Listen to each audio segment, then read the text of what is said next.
नमस्कार, अग्निपथ देख रहे हैं आप। अग्निपथ में आज बात करेंगे नेता प्रतिपक्ष की जिम्मेदारी सरकार पर पड़ेगी भारी। सवाल जैसा है, पिछले 10 सालों से खाली पड़ी नेता प्रतिपक्ष की कुर्सी पर अब राहुल गांधी बैठेंगे। लोकसभा में नेता प्रतिपक्ष के तौर पर राहुल गांधी परिवार के तीसरे सदस्य हैं। उनके पिता राजीव गांधी और फिर उनकी माता सोनिया गांधी ने भी इस कुर्सी को संभाला है। 1989 के बाद 2014 में ऐसा पहला मौका था जब आधिकारिक तौर पर सरकार का विरोध करने वाला विपक्ष का कोई नेता सदन में मौजूद ही नहीं था। लेकिन इस बार राहुल गांधी को विपक्ष का नेता चुना गया और उनके तेवर इस बात को बयां कर रहे हैं कि इस बार सदन में सरकार का विरोध वो पूरे दमखम के साथ करने को तैयार है। विपक्ष के नेता के तौर पर राहुल गांधी को अब कैबिनेट मंत्री का दर्जा दिया जाएगा। इससे प्रोटोकॉल सूची में उनका स्थान भी बढ़ जाएगा। नेता प्रतिपक्ष के तौर पर वो केंद्रीय सतर्कता आयोग, केंद्रीय सूचना आयोग और राष्ट्रीय मानवाधिकार से जुड़े चयन के अलावा लोकपाल, मुख्य चुनाव आयुक्त और चुनाव आयुक्तों के सीबीआई निदेशक जैसी प्रमुख नियुक्तियों पर महत्वपूर्ण पैनल के सदस्य भी होंगे। प्रधानमंत्री इन पैनल के प्रमुख होते हैं। जाहिर है, राजनीति में राहुल गांधी के लिए जिस तरह के शब्दों का इस्तेमाल हुआ उसका ये करारा जवाब है। नेता प्रतिपक्ष की कुर्सी मिलने से राहुल का कद भी बढ़ेगा और जिम्मेदारियां भी। इस कद और पद के लिए राहुल गांधी ने पिछले 10 सालों में बहुत त्याग और तपस्या की है। अब वो इस जिम्मेदारी को कितनी मजबूती से निभाएंगे और सत्ता पक्ष का क्या होगा रुख, इसी पर चर्चा को आगे बढ़ाएंगे। लेकिन उससे पहले आपको बताते हैं वो मुख्य बातें जिनकी बदौलत राहुल को आज ये मुकाम मिला। राहुल गांधी 5 बार के सांसद हैं। भारत जोड़ो यात्रा से जन समर्थन मिला। कई अपशब्दों को सुना लेकिन जवाब नहीं दिया। लोकसभा चुनाव में चुप्पी ने दिलाई सफलता। सत्ता पक्ष के तीर से हमेशा बचे। पलटवार भी सोच समझ कर किया। देखिए, बहुत सारी महत्वपूर्ण बातें हैं जो राहुल गांधी ने इस इलेक्शन में दिखाई हैं। 10 सालों में वो भारत जोड़ो यात्रा से लेकर बहुत सारी जगह जहां भी गए हैं वो बहुत सोच समझकर बात उन्होंने की है। कहीं ना कहीं ये उसका एक फल उनको इस बार मिला है। खैर, अब इस चर्चा पर आगे बढ़ेंगे। उससे पहले प्रतिक्रिया है, नरेंद्र मोदी ने क्या कहा था और राहुल गांधी ने अब क्या कहा है इस जिम्मेदारी को मिलने के बाद, वो आपको सुनाते हैं। 4 जून को एनडीए का 400 पार करना पक्का हो चुका है।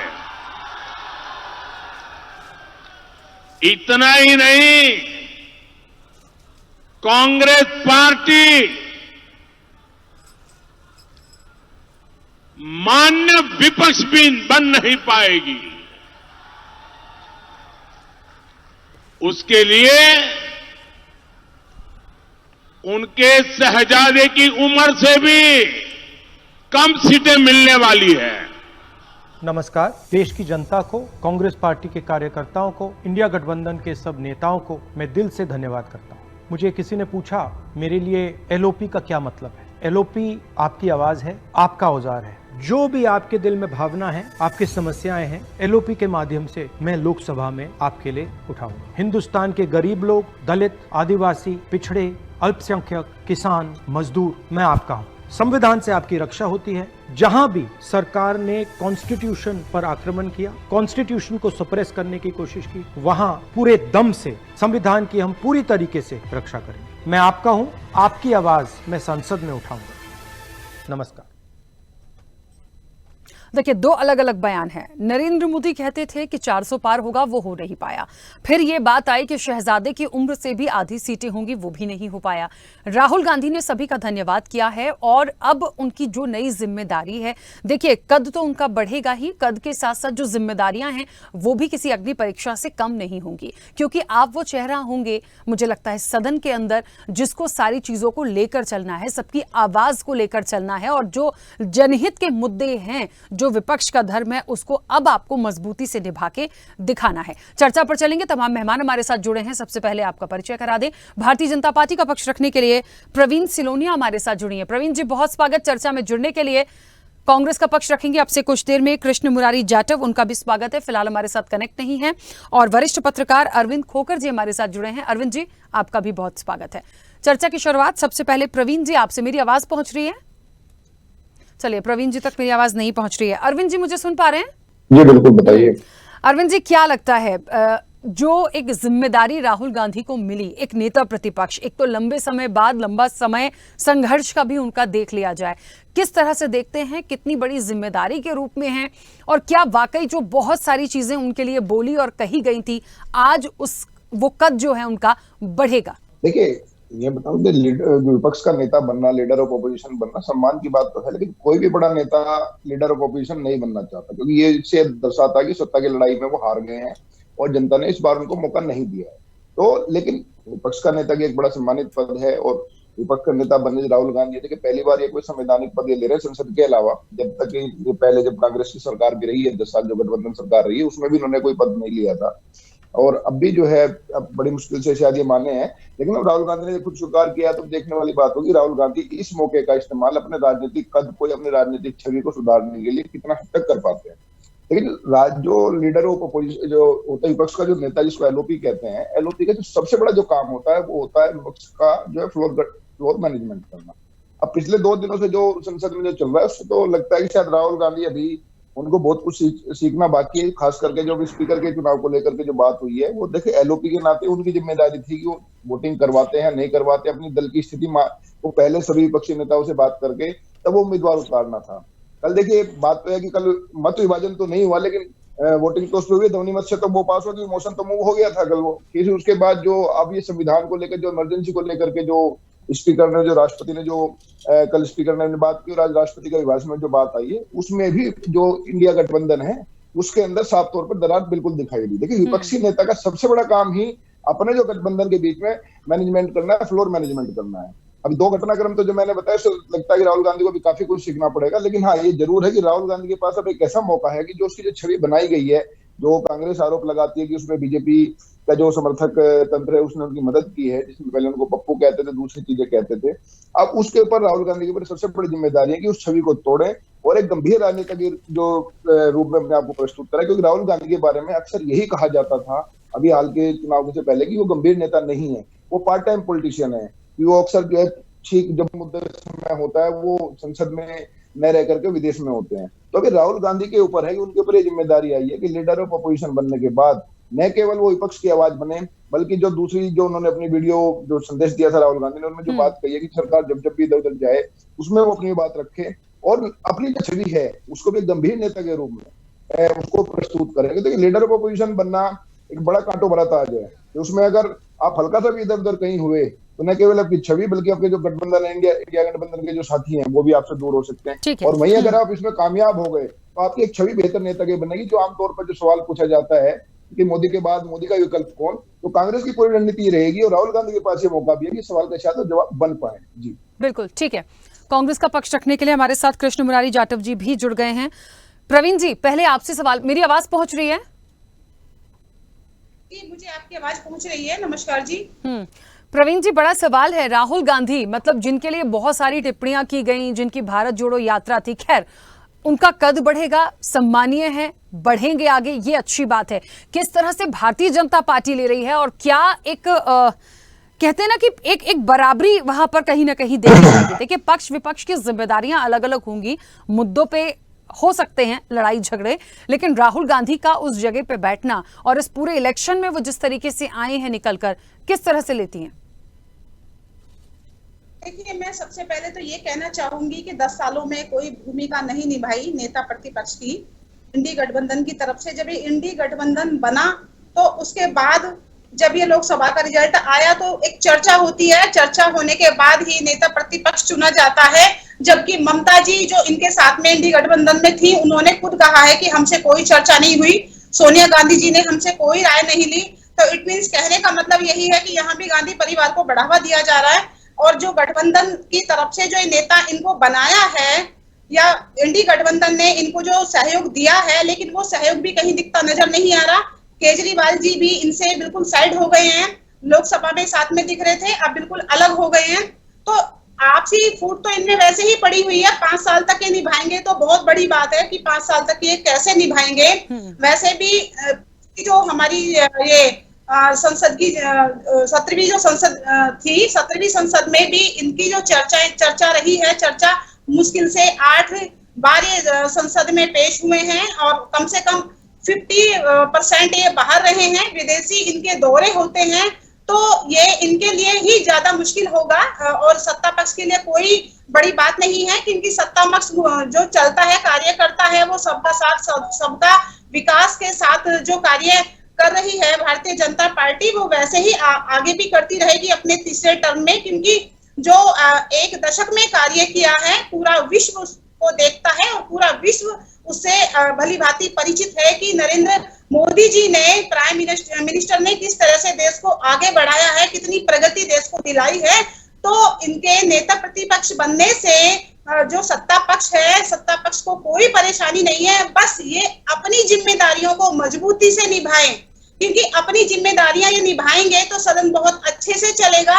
ये जो विदेशी इनके दौरे होते हैं, विदेश में जाके जिस तरह की ये स्टेटमेंट देते हैं देश के खिलाफ, सबसे पहले तो इनको देशवासियों को समझना होगा, देश की मर्यादा, देश की संस्कृति को समझना होगा, जिसपे ये उल्टे सीधे बयानबाजी कर देते हैं।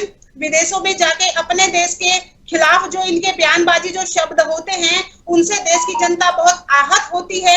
तो इस तरह के इनके बयान, चाहे वो बचकाना माने जाएं या फिर सोची समझी चाल के तहत माने जाएं, तो सबसे पहले इनको वो चीजें खत्म करनी होंगी।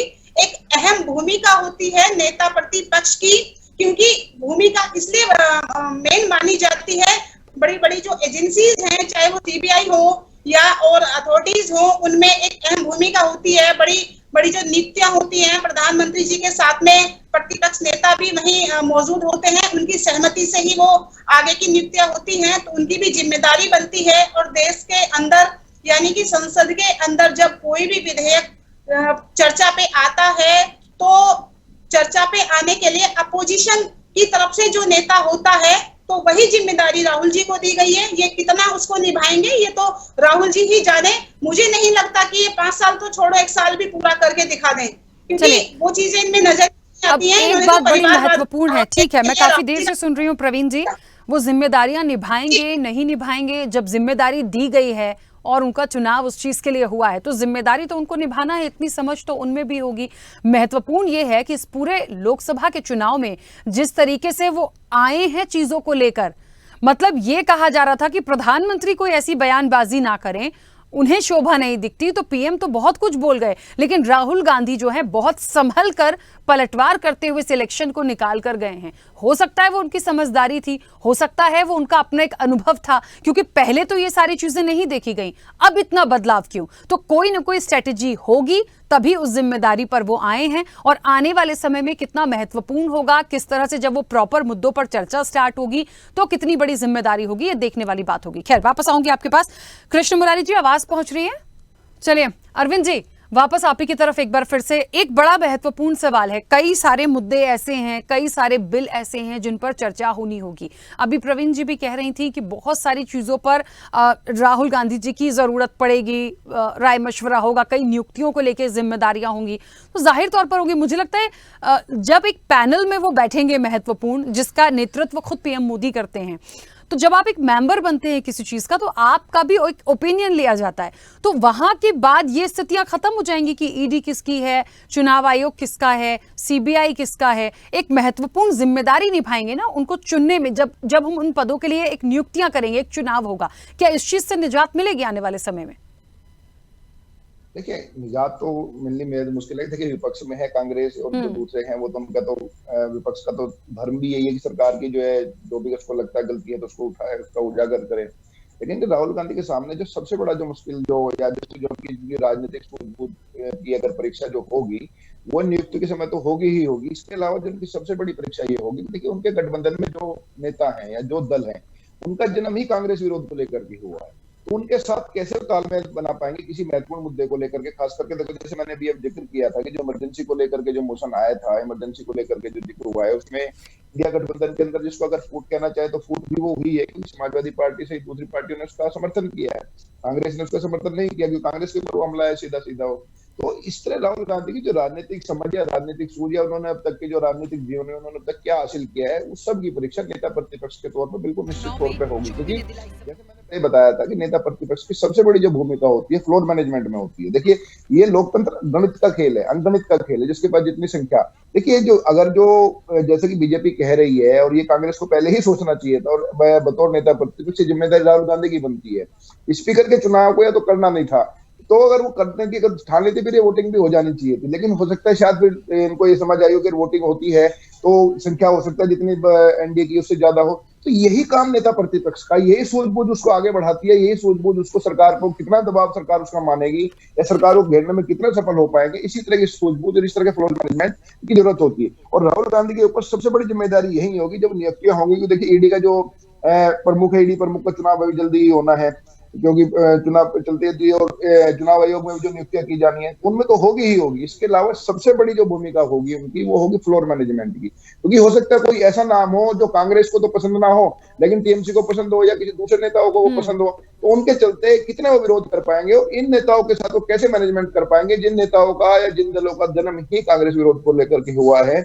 उनके बीच में कैसे तालमेल बैठा पाएंगे, वो सबसे बड़ी जिम्मेदारी है। सबसे बड़ी जो राजनीतिक सूझबूझ की जो परीक्षा है राहुल गांधी को नेता प्रतिपक्ष के तौर पर फ्लोर मैनेजमेंट पे होनी है। अगर राहुल गांधी इसमें सफल हो पाते हैं निश्चित तौर पर उनकी छवि के लिए, कांग्रेस के लिए और विपक्ष के लिए एक बेहद सुखद समाचार होगा कि उनको एक ऐसा नेता मिल जाएगा जो गांधी परिवार के पीछे गांधी परिवार की लेगेसी भी है, गांधी परिवार का नाम भी है और वो आगे बढ़ पाएंगे। लेकिन अगर इसमें फेल होते हैं तो स्थायी रूप से कांग्रेस को स्थायी रूप से नुकसान हो जाएगा। कृष्ण मुरारी जी आवाज पहुंच रही है मेरी? कृष्ण मुरारी जी आवाज पहुंच रही है मेरी? आवाज आ रही है सर, कितनी बड़ी जिम्मेदारी है और कहा जा रहा है कि सबसे बड़ी एक अग्नि परीक्षा राहुल गांधी की होगी नेता प्रतिपक्ष के रूप में। ये माना जाता है कि 10 सालों से जो चीजें कभी देखी सुनी नहीं गई, उन्होंने बहुत कुछ देखा इस राजनीति के दौरान, लेकिन जो जिम्मेदारी दी गई है एक इक्वल उस पे बैठना आकर, मुझे लगता है वाकई एक बड़ा टास्क होगा उनके लिए। जैसा कि भारतीय जनता पार्टी ने भी कहा, वरिष्ठ पत्रकार ने भी कहा कि आप सारी चीजों को बैलेंस करके कैसे ले जाएंगे, क्योंकि आप वहां तक आ तो गए हैं और जनता के जनादेश ने आपको वहां तक पहुंचाया है। तो कांग्रेस इसे किस तरह से लेती है और कितना महत्वपूर्ण होगा? देखिए, वास्तविकता ये है कि 2024 के चुनाव में राष्ट्र के मतदाताओं ने एक ऐसा समीकरण रखा है सामने जो होना चाहिए था। अब तक सत्ता पक्ष था 10 साल, 2024 तक जो है 10 साल में विपक्ष था नहीं, विपक्ष का नेता था नहीं। अब पहली बार जो है ना मोदी जी को अपने आप में, मैं कहता हूँ राहुल जी को नहीं, अब मोदी जी को जो है ना अपना जो है ना अब देश के प्रति, सत्ता के प्रति, समाज के प्रति, कार्य प्रणाली के प्रति अब पता चलेगा कि उनके जो कार्य हैं उसको अपोजिशन किस प्रकार से उजागर करेगा।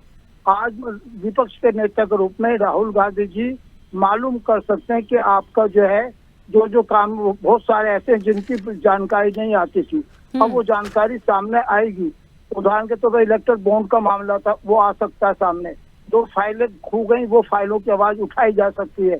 नेता विपक्ष जो है वो राष्ट्रीय लोकतंत्र का एक बहुत बड़ा अध्याय है। आज आप उठा के देखिए, भारतीय संविधान ने सत्ता पक्ष के साथ साथ विपक्ष को महत्व दिया है। राहुल गांधी जी शायद, मैं समझता हूँ, क्षमा करने का, मुझे वास्तविकता यह राहुल गांधी जी को उनसे ज्यादा प्रशासन का अनुभव है। राहुल गांधी जी ने अपने दादी के टाइम में, अपने पिताजी के टाइम में बहुत कुछ देखा है। और मैं ये बता दूं, वो जो है कार्य प्रणाली को कैसे सामने आएगा। अब मोदी जी जो अभी चल रहा है, जो मोदी जी कल तक हाथ नहीं जोड़ते थे संसद में, कहते थे एक सब पे भारी, अब वो एक सब पे भारी न होकर सबकी खुशामद करके सबका समर्थन मांगने की बात आएगी। अभी तो उनके अंदर क्या होगा सामने आएगा। अब तक चीजें नहीं खुली है सामने आएंगी। अब विपक्ष ये कहेगा मुझे इसका प्रश्न का उत्तर चाहिए, वो देना पड़ेगा। अब जो है संसद की कार्रवाई से नेता विपक्ष की आवाज को निकाला नहीं जाएगा, अब नेता विपक्ष की आवाज को दबाया नहीं जाएगा। नेता विपक्ष की आवाज अभी राहुल गांधी जी की नहीं है, नेता विपक्ष की आवाज राष्ट्र की है, किसान की है, गरीब की है, मजदूर की है, मणिपुर से लेकर कन्याकुमारी तक की है। नेता विपक्ष का कार्य है कि वो भारत की, भारतीय हर व्यक्ति की आवाज को उठाए, हर समस्या के समाधान के लिए आवाज उठाए। और अब वो आवाजें दबाई नहीं जाएंगी जो पहले से 10 साल में दबती रही हैं। जिस प्रकार से 10 साल में 100 से भी ज्यादा सांसदों को एक साथ बाहर निकाल देना, उनको ये चीजें अब नहीं हो पाएंगी। अब उनको अपनी सत्ता बचाने के लिए अपने आप को जवाबदेही की सरकार अब बनेगी। ठीक है, चलिए, मुझे ऐसा लगता है प्रवीण जी, कई सारे अपशब्दों को भी सुना और देखा गया। इस इलेक्शन में भी देख लीजिए, पहले भी देख लीजिए, यही सत्ता पक्ष होते थे। मैं नाम तो नहीं लूंगी लेकिन कहूंगी जरूर, आप समझ सकती हैं कि राहुल गांधी के लिए किन किन शब्दों का प्रयोग किया गया। आज मुझे लगता है उस चीज का जवाब है, क्योंकि ये लगातार भारत जोड़ो यात्रा हुई या लगातार जनता के बीच जाना, उन मुद्दों पे आना, इस इलेक्शन में कितना सोच समझ के एकदम तोल मोल के अपनी बात को रखा, तो ये शायद एक उन तमाम बातों का जवाब है। तो आज के समय पे आप नहीं कह सकते जो पिछली बार उनके लिए कहा गया था। देखिए, मैं ये कहना चाहूंगी कि ठीक है, ये नेता प्रतिपक्ष बने हैं, सही मुद्दों पे चल के बात करेंगे तो बहुत अच्छा होगा। जनता की आवाज को उठाएंगे और जनता की आवाज को सुनेंगे भी, क्योंकि सुनने का काम नहीं है इनका, सिर्फ इनका मैनिपुलेट करने का काम है। क्योंकि पहले भी आपने भी देखा होगा, क्योंकि आप तो खैर मीडिया से हैं तो आप सारी जानकारी आप रखते हैं, और मेरे जो भाई पैनल पे बैठे हैं ये भी, इनको भी जानकारी होगी कि सीए को लेके किस तरह से भ्रमित किया, किस तरह से अपोजिशन ने भ्रमित करने का काम किया। कि सीए क्या है, सीए सिर्फ नागरिकता देने का कार्य करती है, किसी की नागरिकता छीनती नहीं है। तो इस तरह से जो भ्रमित कार्य इन्होंने किए हैं, इस तरह की ना करें। और रही बात चुनाव के समय की, तो चुनाव के समय में जिस तरह से अपोजिशन ने किस तरह से लोगों को मैनिपुलेट किया, जनता को मैनिपुलेट किया कि संविधान को बचाइए, हम संविधान को बचाने के लिए लगे हुए हैं और ये भारतीय जनता पार्टी संविधान को खत्म कर देगी, जबकि भारतीय संविधान को कोई खत्म नहीं कर सकता। और भारतीय जनता पार्टी तो बल्कि खुद उसकी संरक्षक है, क्योंकि इससे पहले जितने भी इसमें अमेंडमेंट हुए हैं वो सारे के सारे कांग्रेस के द्वारा हुए हैं, जबकि भारतीय संविधान की प्रस्तावना में कोई अमेंडमेंट नहीं हो सकता। वो भी अमेंडमेंट जो किया था वो भी कांग्रेस पार्टी ने ही किया था, सैकड़ों शब्द उसमें जोड़ के किया था। बहुत सारे ऐसे अमेंडमेंट हैं जो सिर्फ पर्सनल अपने हित के लिए इन्होंने उसमें किए। तो देखिए, इस तरह के अगर ये मुद्दे जो लेकर आएंगे या इस तरह के मैनिपुलेट करेंगे जनता को कि भाई सीए आपकी नागरिकता छीन लेगा, फिर एनआरसी आएगा तो वो ऐसे कर देगा, देश से भगा देगा, तो वो चीजें नहीं चलने वाली। सही मुद्दों पे आके ये बहस करें, जनता के हित में अगर कार्य कर रहे हैं तो वाकई में ही जनता की आवाज को उठाएं और जनता की आवाज को सुने भी, देश को समझे भी कि देश क्या चाहता है। देश जातिवाद की राजनीति नहीं चाहता, धर्म की राजनीति नहीं चाहता, देश विकास चाहता है।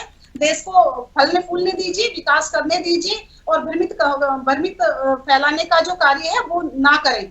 क्योंकि जिस तरह से इंडी गठबंधन ने नई नई बातें ला के चुनाव के समय में और जनता को अपनी तरफ आकर्षित किया कि 8,500 रुपए हम आएंगे सत्ता में तो 8,500 रुपए हम महिलाओं को देंगे, तो ये भी एक बहुत बड़ा मैनिपुलेट था महिलाओं की भावनाओं को आहत करने का। और उसके बाद जब ये यूपी से जीते और यूपी में फिर जब वही महिलाएं 8,500 लेने के लिए जाती हैं तो उनको धुतकार के भगा दिया जाता है। तो ऐसी भी राजनीति नहीं होती है।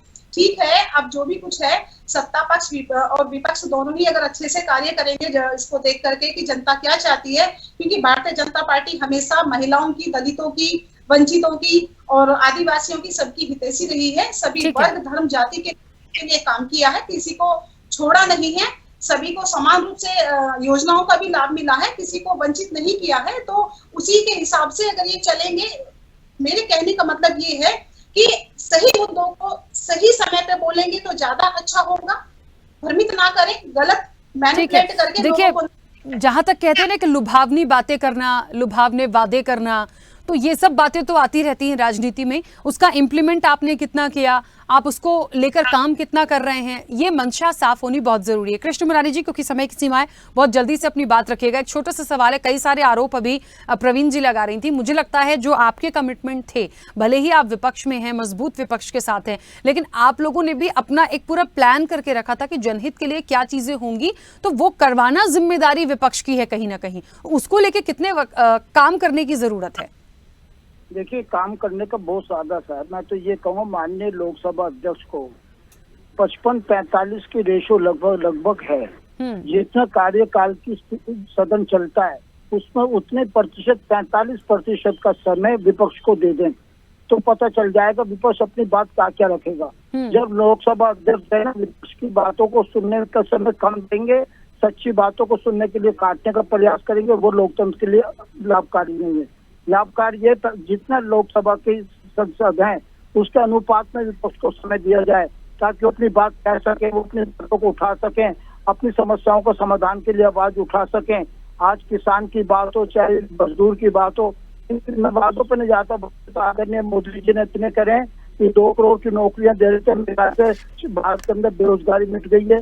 वो गैस पता नहीं कहाँ का बना देते, मैं उनके ऊपर नहीं जाना ठीक है चाहता। कृष्ण मुरारी जी, चलिए मैं बीच में रोकूंगी, लेकिन मुझे लगता है मुद्दे आपके पास हैं, मुद्दे सत्ता पक्ष के पास भी हैं। लोकसभा में ना सही, कम से कम सदन के अंदर तो जनहित की जो मुद्दे हैं, जो बातें हैं, जो जनहित से जुड़ी हैं, उसको लेकर चर्चा, एक अच्छी चर्चा होगी तो बेहतर होगा। समय हो गया, आप सभी का बहुत शुक्रिया इस चर्चा में जुड़ने के लिए। तो नेता प्रतिपक्ष की जिम्मेदारी है और सरकार पर पड़ेगी भारी, एक सवाल जैसा है। राहुल गांधी कितने आक्रामक होंगे या किस तरह से वो बैलेंस करके चलेंगे, और कितनी महत्वपूर्ण जिम्मेदारी का निर्वहन उनको करने की जो एक जिम्मेदारी मिली है उस पर कितने खरे उतरेंगे, ये आने वाले समय में देखने वाली बात होगी। चर्चा में इतना ही, बने रहिए स्वदेश न्यूज के साथ। सबसे पहले देश।